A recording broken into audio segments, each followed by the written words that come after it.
नमस्कार बच्चे, आज की कक्षा में आपका स्वागत है। आइए हमारा जो समास का तत्पुरुष समास भेद रहता था, यानी कि जो हम छठा भेद पढ़ रहे थे, जो कि सबसे लंबा बताया गया था, उसके बारे में आज चर्चा करते हैं। तो सबसे पहली बात तो हम पढ़ेंगे आज किसके बारे में? तत्पुरुष समास के बारे में। किसके बारे में पढ़ रहे हैं आज हम? तत्पुरुष समास के बारे में पढ़ रहे हैं। तो तत्पुरुष समास के बारे में जितना हमने पढ़ा उस हिसाब से हम जानेंगे कि तत्पुरुष समास जो था, पदों की प्रधानता के आधार पर तत्पुरुष समास को किस में लिया गया? तो पदों की प्रधानता के आधार पर, पदों की प्रधानता के आधार पर, प्रधानता के आधार पर जो हमारे चार भेद होते थे उनमें से है कौन सा है? द्वितीय पद प्रधान समास है। कौन सा है? द्वितीय पद प्रधान है, यानी कि दूसरा पद प्रधान है के आधार पर यह दूसरा पद प्रधान समास होता है। ये बात हमें पहले ही पता थी, लेकिन फिर से पढ़ रहे हैं। तो देखिए, हमने पढ़ा था जो हमारे तत्पुरुष समास है, इसके कितने भेद पढ़े थे हमने भाई? 2 भेद पढ़े थे। कौन से कौन से? समाधिकरण, और इधर कौन सा पढ़ा था? व्यधिकरण। तो समाधिकरण में कौन से 2 पढ़े थे? कर्मधारय, जो कि दोनों में समानता थी, और दूसरा पढ़ा हमने द्विगु समास। इधर व्यधिकरण के जो हमारे 6 भेद पढ़े गए थे, जो व्यधिकरण के 6 भेद पढ़े गए थे, उन 6 भेदों में हमने क्या नाम लिया था उनका? कारक तत्पुरुष समास कहा था। क्या था? कारक तत्पुरुष समास। क्या कहा हमने ने? कारक तत्पुरुष समास कहा। कारक तत्पुरुष समास क्यों कहा? क्योंकि इनमें कारक की विभक्ति का क्या होता है? लोप पाया जाता है। क्यों कहा? तो एक बात तो हमें मुख्य यह पता चली कि पदों की प्रधानता के आधार पर यह दूसरा पद प्रधान समास होता है। दूसरी मुख्य बात क्या जानेंगे कि जो यह व्यधिकरण के 6 पार्ट होंगे, 6 भाग होंगे, उसमें तत्पुरुष समास में क्या होगा? दोनों पदों के मध्य, दोनों पदों के मध्य क्या होगा बच्चे? दोनों पदों के मध्य कारक विभक्ति का, कारक विभक्ति का लोप रहता है। क्या रहता है बच्चे? लोप रहता है। दूसरी मुख्य बात हमने जान ली। अब इनके आधार पर इसकी परिभाषा क्या बनती है वो पढ़ेंगे। तो परिभाषा देखिए, परिभाषा क्या रहेगी तत्पुरुष समास की? परिभाषा होगी बच्चे आपकी, देखिए, जिस समस्त पद में उत्तर पद, दूसरे पद को हम क्या बोलते हैं? उत्तर पद बोलते हैं, परपद बोलते हैं, द्वितीय पद बोलते हैं। तो देखिए, जिस समस्त पद में, जिस समस्त पद में क्या हो भाई? उत्तर पद प्रधान हो, उत्तर पद प्रधान हो, तथा दोनों पदों के मध्य, दोनों पदों के मध्य कारक विभक्ति का लोप हो, कारक विभक्ति का लोप होगा, वहां कौन सा समास होगा भाई? वहां तत्पुरुष समास होगा, तत्पुरुष समास होगा। तो हमने क्या पढ़ा कि इसके कितने भेद होते हैं? 6 भेद होते हैं। ये दोनों हम पढ़ चुके हैं। तो इन 6 भेदों में, क्योंकि कारक तो हमारे 8 होते हैं, लेकिन भेद हमने कितने लिए? 6 लिए। तो तत्पुरुष समास में कारक विभक्ति का लोप बताया। क्या बताया? कारक विभक्ति का लोप बताया है। तो उस आधार पर इसके जो कितने भेद होंगे, इसी आधार पर इस तत्पुरुष समास को क्या नाम दिया गया? इसका अन्य नाम क्या लिया भाई? अन्य नाम लिया हमने कारक तत्पुरुष समास। क्या? कारक तत्पुरुष समास। क्यों? क्योंकि क्या होता है इसमें? कारक विभक्ति का लोप होता है। अन्य नाम ले लिया। अब बात करें इसके भेदों की। किसकी बात करें? इसके भेदों की। तो इसके भेदों में क्या होगा? इसके समास के समास विग्रह में ध्यान दीजिए, मुख्य बात रहेगी इस समास में, यानी कि तत्पुरुष समास में या कारक तत्पुरुष समास में समास विग्रह करते समय, समास विग्रह करते समय कर्ता व संबोधन, देखिए मुख्य पॉइंट कर रही हूँ इसको, कर्ता व संबोधन कारक को छोड़कर, संबोधन को छोड़कर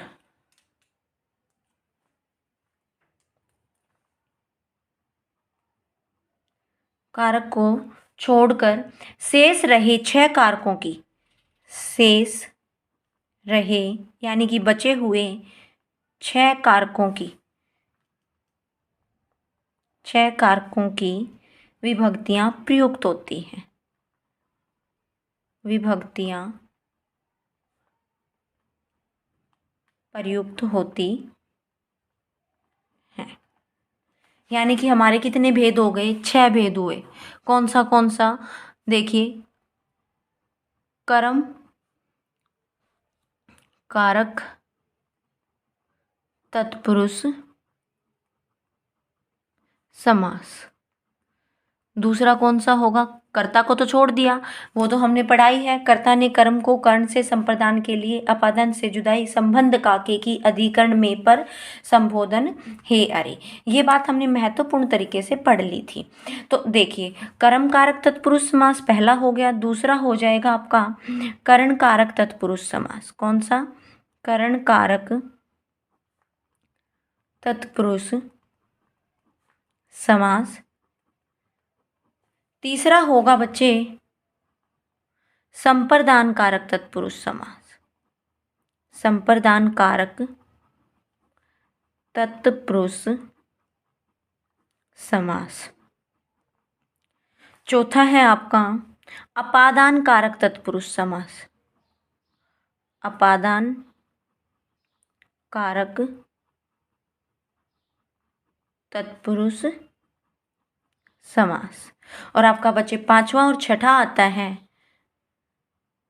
पांचवा आता है आपका संबंध कारक,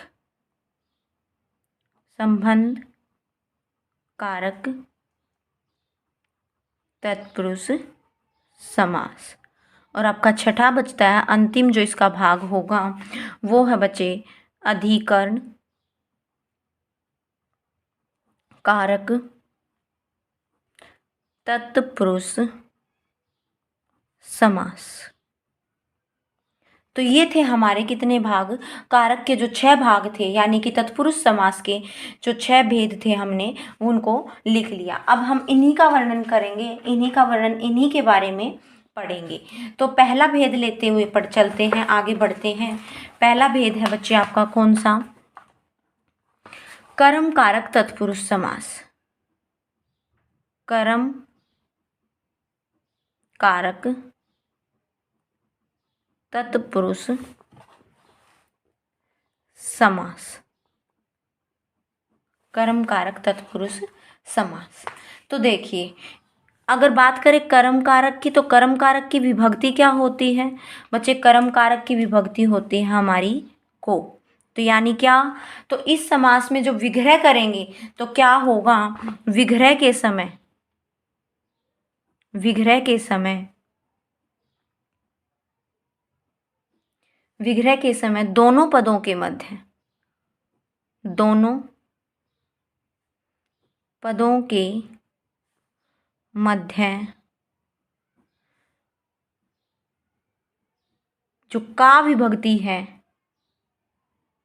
का विभक्ति का प्रयोग किया जाता है, प्रयोग किया जाता है। उदाहरण देखते हैं। उदाहरण क्या होंगे हमारे? उदाहरण से हम अच्छी तरह समझेंगे। उदाहरण है बच्चे जैसे वनगमन, क्या हो जाएगा? वनगमन, वन को गमन। बच्चे पहले भी बताया था, समास विग्रह करते समय मूल शब्द ही लिखा जाता है, उसका अर्थ नहीं लिखा जाता। और भी शब्द हैं, नेत्र शुद्ध, नेत्र सूक्त, यानी कि नेत्रों का सूक्त। क्या हो जाएगा?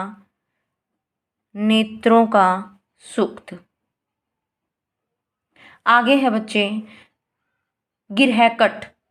आगे शब्द हैं, बड़े अच्छे अच्छे शब्द हैं। गिरहकट। आगे है जेब कतरा।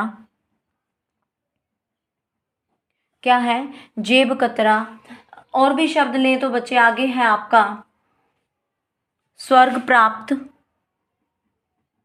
कौन सा? स्वर्ग प्राप्त।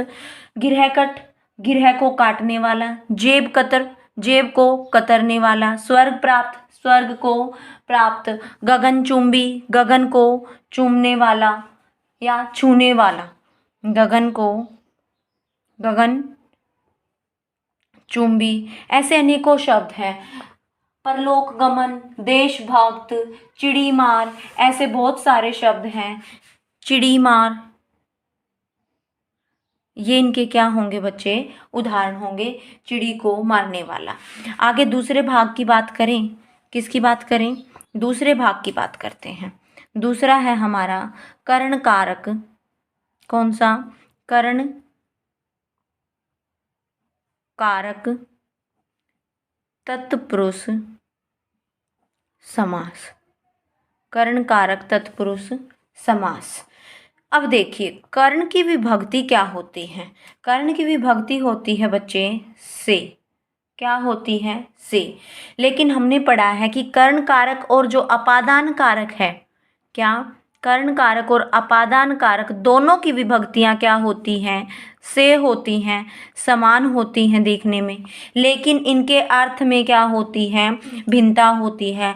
जो कर्ण कारक होता है, यानी कि जो कर्ण होता है वो किस कर्ण कारक की विभक्ति जो होगी वो किस लिए प्रयोग में आएगी? वो से जो होगा वो साधन के लिए प्रयोग किया जाएगा। किसके लिए? साधन के लिए। के द्वारा जैसे शब्द होगा उसके लिए प्रयोग होगा ये जो से प्रयोग। और जो हमारा अपादान कारक होगा, अपादान जो कारक होगा उसकी जो से विभक्ति प्रयोग होगी वो दो चीज़ों को अलग करने के लिए, तुलना करने के लिए या अलग करने के लिए प्रयोग की जाएगी।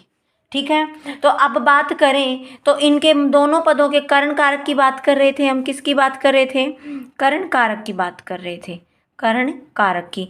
तो कर्ण कारक तो कह सकते हैं कि दोनों पदों के मध्य क्या आएगा? दोनों पदों के मध्य कौन सी विभक्ति प्रयुक्त होगी? से विभक्ति प्रयुक्त होगी। ठीक है, उदाहरणों की तरफ चलते हैं। जो उदाहरण होंगे देखिए, उदाहरण जो हमारे उदाहरण हैं देखिए, वाक युद्ध। पहला उदाहरण लिया मैंने, वाक युद्ध, वाक द्वारा युद्ध। जग हसाई, जग द्वारा हसाई। आगे है बच्चे तुलसी कृत, तुलसी द्वारा कृत, तुलसी कृत, तुलसी के द्वारा कृत। आगे है रतन जड़ित, रतन जड़ित, रत्नों से जड़ित या रतन द्वारा जड़ी हुई। रेल यात्रा। अब देखिए रेल यात्रा शब्द के बारे में बात करें तो रेल यात्रा, ये रेल यात्रा का विग्रह क्या होगा? रेल से यात्रा, रेल से यात्रा। लेकिन देखिए रेल भाड़ा, रेल भाड़ा मिलता जुलता शब्द है, रेल का ही शब्द है। आगे है रेलगाड़ी, रेलगाड़ी। अगर रेल आया है तो इसका मतलब ये नहीं कि दोनों में क्या होगा, इसमें क्या होगा भाई? रेल के लिए भाड़ा, रेल भाड़ा, रेल के लिए भाड़ा।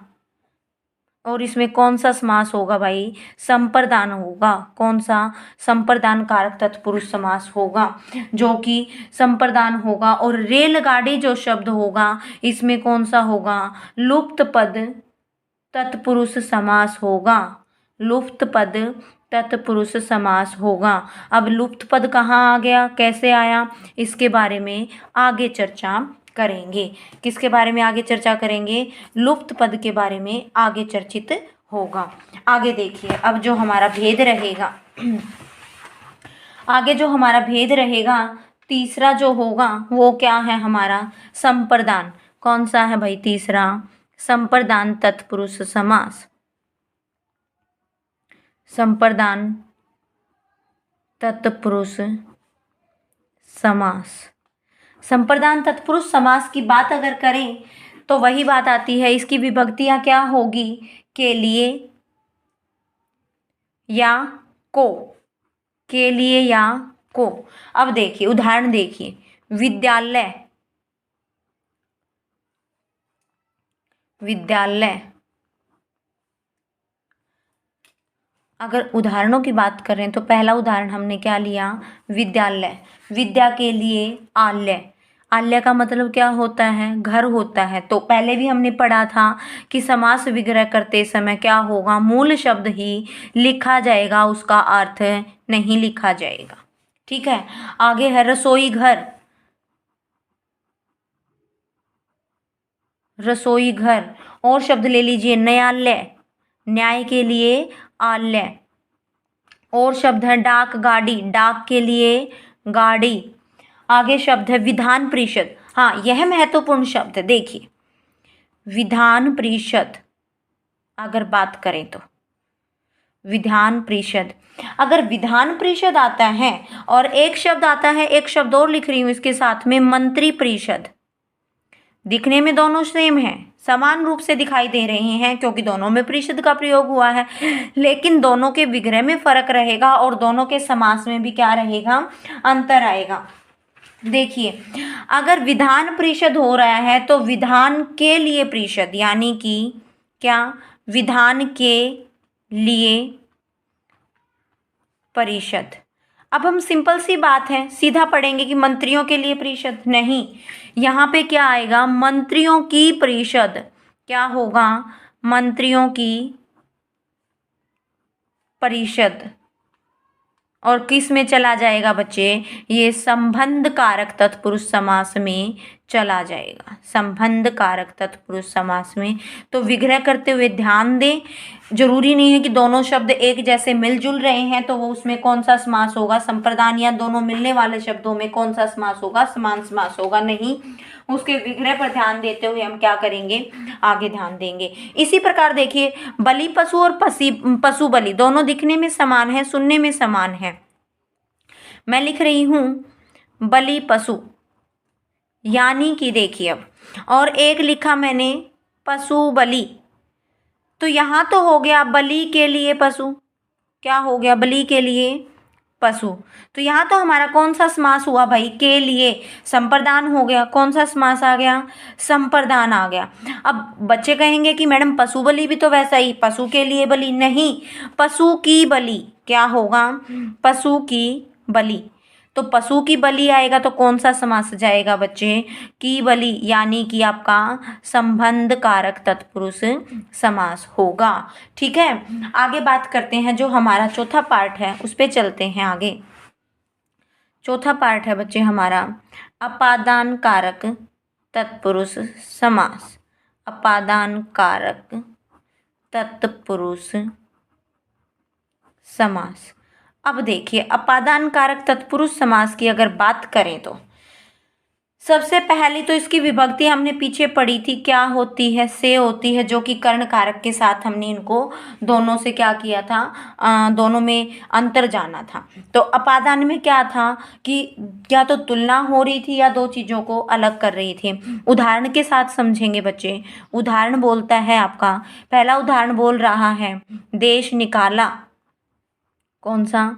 देश निकाला, यानी कि देश से निकाला। जब देश से निकाला तो देश अलग हो गया और जिसको निकाला है वो भी अलग हो गया। आगे है धर्म विमुख। धर्म से विमुख।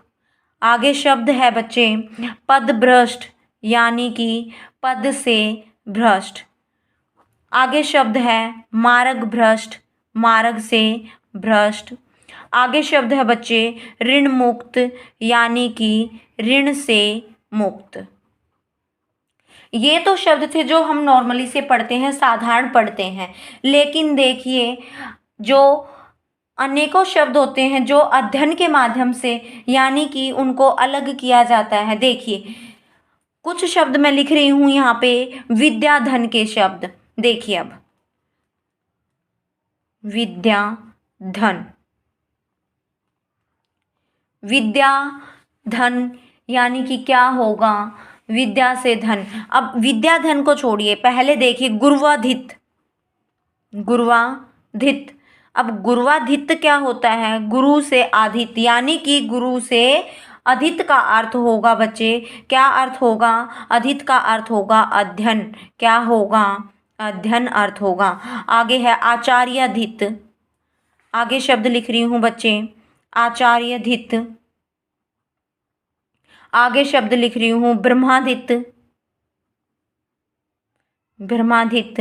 तो यहाँ पे अधित का अर्थ क्या होगा, ब्रह्मा से सीखा हुआ यानी कि ब्रह्मा से अध्ययन किया हुआ। यहाँ पे भी दोनों चीजें अलग हो रही हैं। एक प्रकार से और होता है भय के अर्थ पर में भी, जब भय का अर्थ देते हैं तो क्या होता है, देखिए पॉइंट बनाते हैं, भय के अर्थ में भी अलग होता है भाई। और भय के अर्थ में भी क्या आता है, हमारा अपादान कारक आता है, क्या आता है, अपादान कारक आता है। जब अपादान कारक आता है तो देखिए अश्वभीत शब्द लिया मैंने, अश्वभीत, अश्व से भीत यानी कि भीत का मतलब होता है डरा हुआ, अश्व से भीत, और भीत का मतलब क्या होता है हमारा यहाँ पर, डरा हुआ।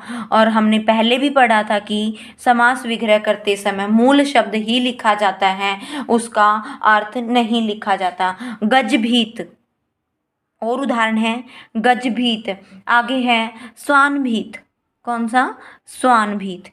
तो ये तो हो गए हमारे भय के अर्थ में जो अपादान कारक दर्शा रहे हैं। अब आगे पढ़ रहे हैं हम घृणा के भाव में भी, अगर घृणा का भाव भी है तो वहां भी क्या होगा, देखिए घृणा के भाव में भी, घृणा के भाव में भी कौन सा कारक होगा भाई, अपादान कारक, अपादान कारक होगा। किस प्रकार होगा, देखिए असत्य घृणा शब्द लिया मैंने, असत्य घृणा, सत्य से यानी कि झूठ से घृणा करने वाला, असत्य से घृणा करने वाला, असत्य से घृणा इसका मतलब झूठ से घृणा। आगे है पाप घृणा, क्या है, पाप घृणा, ईर्ष्या होती है। ये हो गए हमारे अपादान कारक के जो उदाहरण थे वो। अब हमारा पांचवा और छठा जो अंतिम भेद बचते हैं तत्पुरुष समास के, उसके बारे में बात करते हैं। किसके, तत्पुरुष समास के जो अंतिम भेद बच रहे हैं उनके बारे में बात करते हैं। अब आता है बच्चे संबंध कारक तत्पुरुष समास। पांचवा नंबर किसका आया, संबंध कारक,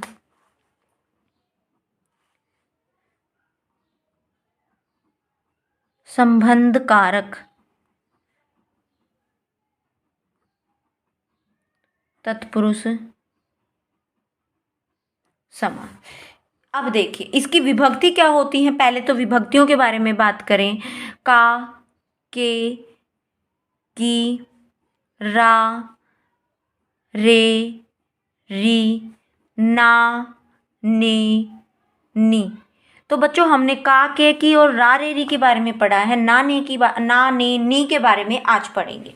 देखिए तो पहली बात तो जितने भी कारक होते हैं वो कौन से शब्द होते हैं, संज्ञा या सर्वनाम शब्द होती हैं। क्या होते हैं, जो कारक शब्द होते हैं, जो कारक शब्द होते हैं वो कौन से शब्द होते हैं, संज्ञा या सर्वनाम शब्द होते हैं। तो इस प्रकार जो बात कहना चाह रही हूँ वो क्या कहना चाह रही हूँ, कह रही हूँ कि जो ये तीन विभक्तियाँ हैं इनमें से कौन सी जो विभक्तियाँ हैं संज्ञा शब्दों के साथ जाकर जुड़ती हैं तो वो क्या होती हैं, संज्ञा शब्दों के साथ जब वो जुड़ती हैं तो स्वतंत्र रूप से जुड़ती हैं। यहाँ पे लिख देती हूँ मैं, जब ये विभक्तियाँ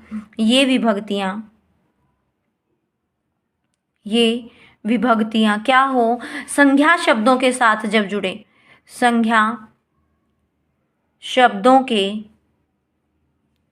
साथ किस प्रकार जुड़ती हैं, स्वतंत्र रूप से जुड़ती हैं, स्वतंत्र रूप में प्रयोग होती हैं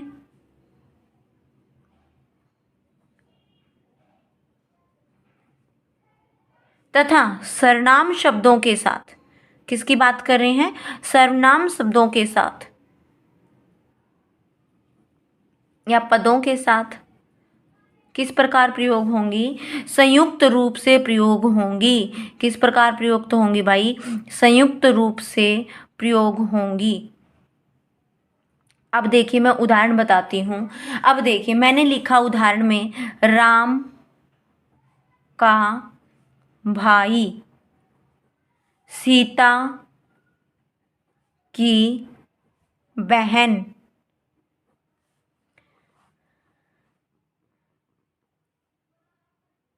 राम के पिता। देखिए अगर का शब्द के यानी कि संज्ञा शब्द के साथ जब उसका प्रयोग हुआ तो क्या लिखा हमने, इनको स्वतंत्र रूप से हमने इनका प्रयोग कर लिया। लेकिन जब हम क्या करेंगे, जो का विभक्ति होती है उसका स्वतंत्र से होता है, लेकिन रा रे री विभक्ति का प्रयोग कभी भी संज्ञा शब्दों के साथ स्वतंत्र रूप से नहीं लिखा जा सकता। क्या है, रा रे री जो विभक्ति है वह क्या है, संज्ञा शब्दों के साथ, संज्ञा शब्दों के साथ स्वतंत्र नहीं लिखी जाती, स्वतंत्र नहीं प्रयोग में आती। अब जैसे मैंने लिखा राम का भाई, राम की बहन, सीता का भाई, सीता की बहन, तो क्या मैं लिख सकती हूँ राम री बहन, राम री बहन। ये कौन सी होगी, हमारी राजस्थानी भाषा में आ रहा है, ये अपनी हिंदी भाषा के शब्द नहीं बन रहे हैं, हिंदी भाषा नहीं रहती अगर रा रे री शब्द को संज्ञा के साथ स्वतंत्र रूप से लिखते हैं। तो देखिए अब बात करें ना ने नी की, किसकी बात करें, ना ने नी की, ना ने नी की अगर बात करते हैं, किसकी, ना ने नी की अगर बात करते हैं तो यह सर्व क्या होगा, हमेशा निजवाचक सर्वनाम के साथ ही प्रयोग होंगे। यह हमेशा किसके साथ, निजवाचक, निजवाचक सर्वनाम के साथ, सर्वनाम के साथ ही प्रयोग होंगे। जैसे उसने, मैंने, आपने, ये क्या हो गया हमारा निजवाचक सर्वनाम। अब तत्पुरुष इसके संबंध कारक की जो विभक्तियां हैं उसके आधार पर अगर उदाहरण की बात करें, किसकी बात करें, उदाहरण की, तो उदाहरण देखिए बच्चे, राज्यादेश यानी कि राज्य का आदेश, क्या हो जाएगा, राज्य का आदेश। और शब्द लेते हैं बच्चे, और शब्द हैं मंत्री परिषद, जो कि हम पहले चर्चित कर चुके हैं, जिसके बारे में हम चर्चा पूर्ण रूप से कर चुके हैं। राजमाता, राज्य की माता या राजा की माता, किसकी, राजा की माता होगी भाई, राज की माता नहीं होगी ना राज्य की माता होगी, किसकी माता होगी, राजा की माता। आगे है शब्द आपका जलधारा, कौन सा शब्द है, जलधारा। आगे शब्द है आपका शांति दूत, शांति दूत। और शब्द ले लीजिए बच्चे, और शब्द ले लीजिए, और शब्द हैं आपके, और शब्द है राजमहल, राजा का महल, सॉरी भाई, राजमहल। और शब्द हैं आपके मृत्यु दंड, मृत्यु के लिए दंड नहीं भाई, मृत्यु ही दे दी तो खुद दंड है, यानी कि मृत्यु का दंड होगा यहाँ पे, कौन सा दंड होगा, मृत्यु का दंड। आगे है आपका उद्योगपति, उद्योग का पति, गंगा जल, गंगा का जल, नगरवासी, नगर का वासी, घुड़दौड़, घुड़ का दौड़। तो ये शब्द थे हमारे किसके, संबंध तत्पुरुष समास के। अब आगे बात करते हैं हम किसकी, आगे बात कर रहे हैं हम अपने जो अंतिम कारक है अधिकरण तत्पुरुष समास की। किसकी बात कर रहे हैं, अधिकरण, छठा है आपका अधिकरण तत्पुरुष समास की। अधिकरण कारक तत्पुरुष समास। तो विभक्ति का हमें पता ही होता है। क्या है हमारी अधिकरण कारक तत्पुरुष समास की विभक्ति? क्या हो जाएगी? में, पर, ऊपर। ये हमारे क्या हो जाएंगे बच्चे? इसकी विभक्तियां हो जाएंगी। तो उदाहरण देखिए, काव्य निपुण, काव्य निपुण, काव्य में निपुण। आगे शब्द है कवि पुंगव, पुंगव। कवि पुंगव का विग्रह होगा बच्चे कवियों में पुंगव। और पुंगव शब्द का क्या अर्थ होगा? कवियों में पुंगव। और पुंगव शब्द का अर्थ होगा बच्चे श्रेष्ठ। और पहले भी बताया गया है कि समास विग्रह करते समय हम कभी भी उसका अर्थ नहीं लिखते, मूल शब्द ही लिखते हैं। और शब्द ले लीजिए, मुनि श्रेष्ठ। क्या है? मुनि श्रेष्ठ। और शब्द हैं आपके धर्मरत, धर्म को रथ, मुनियों में श्रेष्ठ। अब धर्म रथ की बात करें तो रथ का अर्थ होगा लगा हुआ। तो पहले भी बताया है कि विग्रह करते समय हम क्या नहीं करते, मूल शब्द ही लिखते हैं, उसका अर्थ नहीं लिखते। कार्यरत, कार्यरत, कार्य कुशल, कार्य कुशल। आगे है बच्चे जलमगन, जल में मगन। आगे शब्द हैं आपके सिरदर्द, शरणागत, डिब्बाबंद, लोकप्रिय, लोक में प्रिय, आप बीती, आप पर बीती, गृह प्रवेश, गृह में प्रवेश।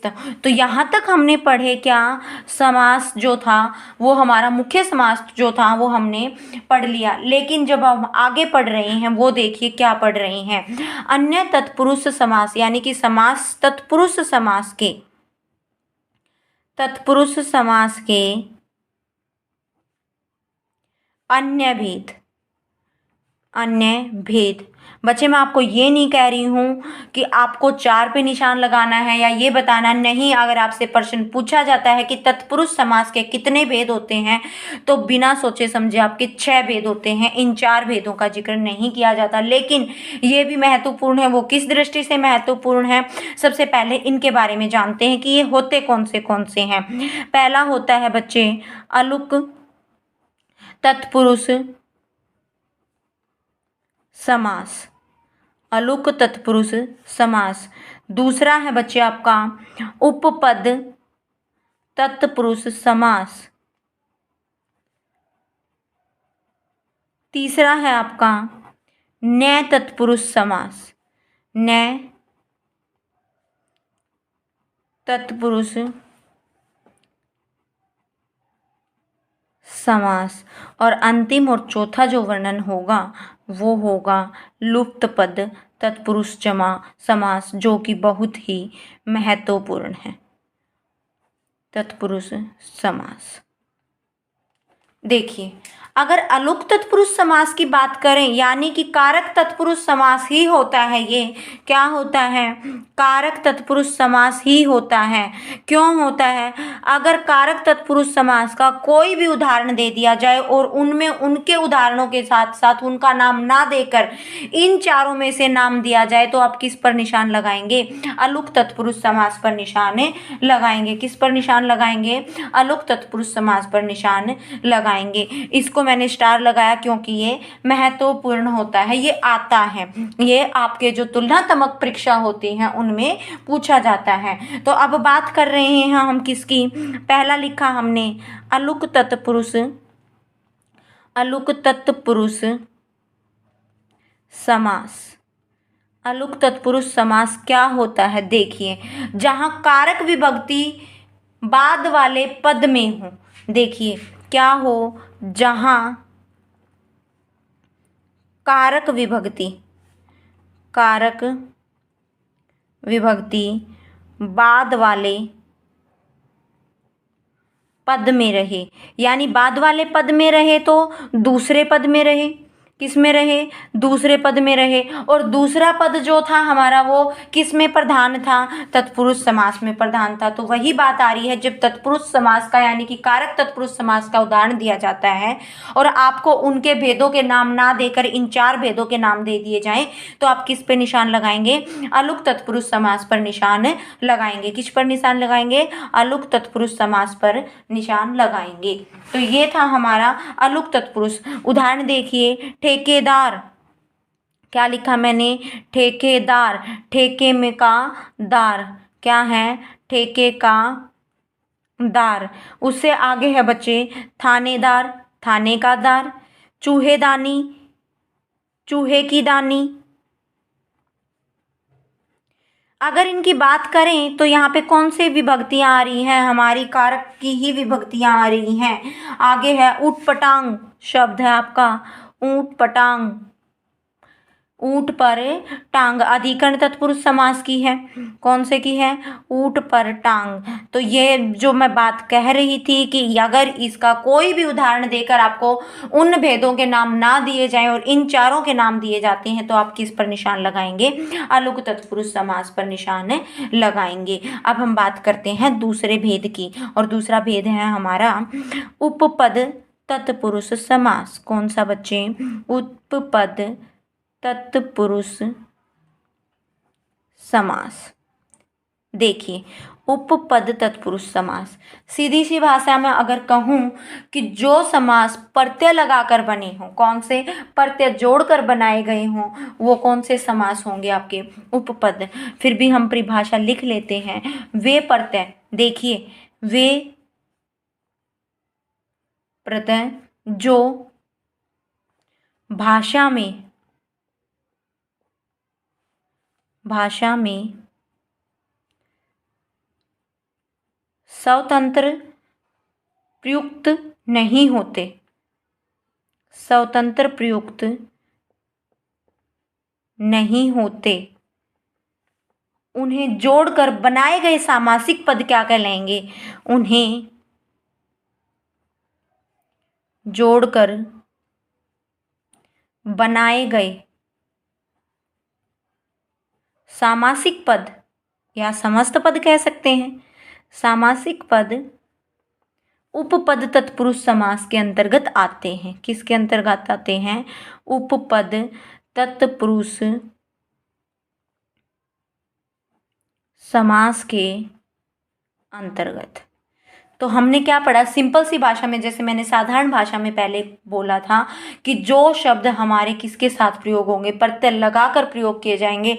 प्रत्यय के भेदों पर मत जाइएगा, सिर्फ बात करेंगे प्रत्यय लगाकर जो शब्द जोड़े गए हैं वो शब्द कौन से होंगे। जैसे देखिए, सर्वज्ञ, सब कुछ जानने वाला, मर्मज्ञ, आगे है राजनीतिज्ञ, राजनीतिज्ञ, आगे शब्द है स्वर्णकार। कार यहाँ पे कोई गाड़ी का नाम नहीं लिया गया है, स्वर्ण का कार्य करने वाला यानी कि सोने का जो काम कर रहा है। आगे है चर्मकार, आगे है बच्चे कष्टप्रद, कौन सा, कष्टप्रद, फलदायी, आई, कार, अध, कार, गे, गे, ये कौन से शब्द हैं जो हमारे प्रत्यय लगाकर बनाए गए हैं। अब बात करते हैं तीसरे की, किसकी बात करते हैं, न्याय तत्पुरुष समास की। देखिए, न्याय को जब हम बोलते हैं तो हमें न्याय की भावना तो पहले ही आ रही है। किसकी भावना आ रही है, न्याय की भावना आ रही है। तो देखिए, न्याय तत्पुरुष, न्याय तत्पुरुष समास, न्याय तत्पुरुष समास। इसमें पहली बात तो उपसर्ग जुड़ेंगे। कौन से जो न्याय का भाव देंगे, ए और अन, यानी कि जो नहीं का अर्थ बताएंगे हमें, किसका अर्थ बताएंगे, नहीं का अर्थ बताएंगे, वो क्या होंगे, हमारे न्याय तत्पुरुष समास होंगे। जैसे उदाहरण लीजिए, असत्य, न्याय सत्य, आगे है अकारण, न्याय कारण, आगे शब्द है आपका अकाल, न्याय काल, आगे शब्द है अनचाहा, न्याय चाहा, आगे शब्द लिखा मैंने अनदेखा, न देखा हुआ। आगे शब्द है अनपढ़, न पढ़ा हुआ। आगे शब्द है बच्चे आपका अनजान, न जाना हुआ। और अंतिम शब्द लिख रही हूं मैं अपवित्र, पवित्र, जो पवित्र नहीं है या अपवित्र है। तो हमने पढ़ा था कि हमने देखो उपसर्गों का प्रयोग कहाँ कहाँ किया, हमने अव्ययी भाव समास में किया, कर्मधारय समास में भी किया, हमने बहुब्री समास में भी किया, बहुब्री में स और सह का किया, साथ देने योग्य। तो इस प्रकार जो अधिकतर अव्ययों का प्रयोग, उपसर्गों का प्रयोग होगा वो कहाँ होगा, अव्ययी भाव समास में होगा। लेकिन न तत्पुरुष समास जो हमें नहीं का भाव देगा वहां कौन सा समास होगा, न तत्पुरुष समास होगा। कौन सा समास होगा, न तत्पुरुष समास होगा। अब मैं पढ़ रही हूँ इसका चौथा भाग, जो कि मैंने इम्पोर्टेंट महत्वपूर्ण बताया था, लुप्त पद। कौन सा, लुप्त पद तत्पुरुष, लुप्त पद तत्पुरुष समास। देखिए भाई, इसके बारे में थोड़ा सा ध्यान से देखिए। क्या है, दोनों पदों के मध्य कारक विभक्ति के साथ, लिख देती हूं मैं, दोनों पदों के मध्य कारक विभक्ति के साथ साथ कुछ अन्य पदों का भी लोप रहे, अन्य पदों का भी लोप रहे, वहाँ कौन सा समास होगा, लुप्त पद तत्पुरुष समास होगा। उदाहरण देखिए, रेलगाड़ी, उदाहरण लिया मैंने, रेल गाड़ी, रेलगाड़ी, रेल पर चलने वाली गाड़ी, जो कि हमने पहले पढ़ा था जब रेल की भाड़ा आया था, रेल, जब रेल भाड़ा, और कौन सा शब्द आया था बच्चे हमारा, वहाँ पर शब्द आया था हमारा रेलगाड़ी, रेल भाड़ा, रेल यात्रा। जब हमारा कौन से कारण में, कर्ण कारक तत्पुरुष समास में भेद आया था जब हमने पढ़ा था रेलगाड़ी। तो रेलगाड़ी, रेल पर चलने वाली, रेल पर चलने वाली, चलने वाली गाड़ी। आगे है आपका, अब देखिए जो मैंने लिखा कि रेल पर चलने वाली गाड़ी, पर जो विभक्ति है ये तो क्या हो गई, विभक्ति हो गई। क्या हो गई भाई, विभक्ति हो गई। कौन से कारक की, अपादान कारक की, सॉरी भाई, अधिकरण कारक की। कौन से की विभक्ति हो गई, अधिकरण कारक की। लेकिन जो ये चलने वाली शब्द आया है ये अन्य पद हो गए। क्या हो गए, हमारे अन्य पदों का लोप हो गया, अन्य पदों की विभक्ति जो थी साथ साथ में आ गई। आगे इसी प्रकार शब्द है आपका वायुयान, इसी प्रकार शब्द है आपका बैलगाड़ी, बैल के द्वारा चलने वाली गाड़ी। आगे शब्द है बच्चा आपका दही बड़ा, दही बड़ा, दही में डूबा हुआ बड़ा। अब दही में बड़ा अगर बोलते तो कौन सा जाता हमारा, अधिकरण जाता। लेकिन दही में डूबा हुआ बड़ा यानी कि आपका कौन सा समास रहेगा, लुप्त पद तत्पुरुष समास रहेगा। गुड़धानी, गुड़ में पकी हुई, यानी कि गुड़ में पकी हुई धानी। आगे शब्द है आपका पकौड़ी, पकी हुई बड़ी। क्या हो जाएगा, गुड़धानी लिखा मैंने। आगे शब्द है आपका पकौड़ी। तो ये थे हमारे जो महत्वपूर्ण समास थे। अब बात करते हैं हम किसकी, समास के सार पर आते हैं। जो अंतिम 6 लाइन, जो 6 लाइनें होंगी जो आपको समास के बारे में महत्वपूर्ण जानकारी देगी, जो सार निकल कर आया है। तो यहाँ पे मैं लिखती हूँ समास के सार पर हम आए, समास के सार पर दे। हमारे कितने भेद थे भाई, हमारे 6 भेद थे। पहला भेद था बच्चे हमारा कौन सा, अव्ययी भाव समास, अव्ययी भाव समास। तो इसमें हमने क्या पढ़ा था कि अव्यय आ जाए या उपसर्ग आ जाए और उसके योग में क्या आ जाए बच्चे, संज्ञा आ जाए। एक तो बात यह पड़ी। दूसरी पड़ी कि अव्यय अव्यय का दोहरान हो जाए, अव्यय अव्यय का दोहरान हो जाए, या फिर संज्ञा संज्ञा का दोहरान जब होगा वहाँ कौन सा समास होगा, अव्ययी भाव समास होगा। अब बात करें दूसरे कर्मधारय की, किसकी, कर्मधारय की।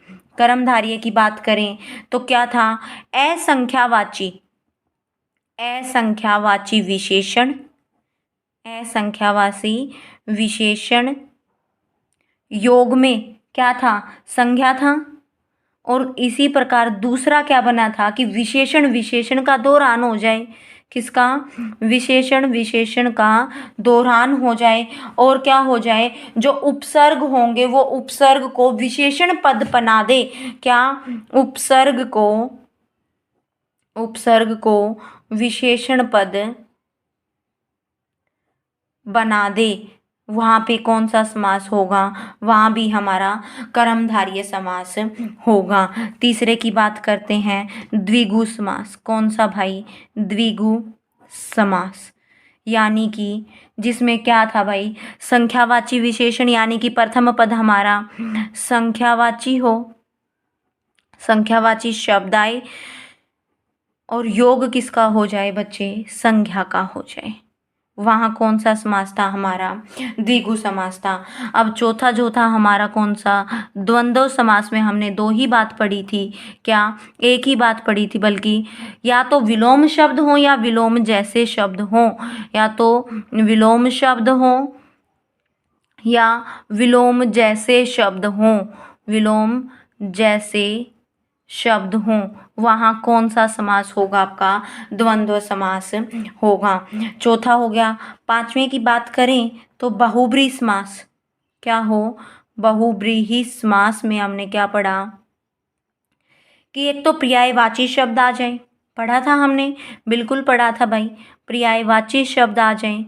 और दूसरा क्या आ जाए आपका, स या सह उपसर्ग का प्रयोग हो, स या सह उपसर्ग जहाँ होंगे वहाँ कौन सा समास होगा, बहुब्रीहि समास होगा। और अंतिम जो है हमारा तत्पुरुष समास, जो कि अभी अभी हमने पढ़ा है, उसमें क्या है, तत्पुरुष समास जो होगा वो क्या होगा, एक तो था भाई दोनों पदों में, दोनों पदों के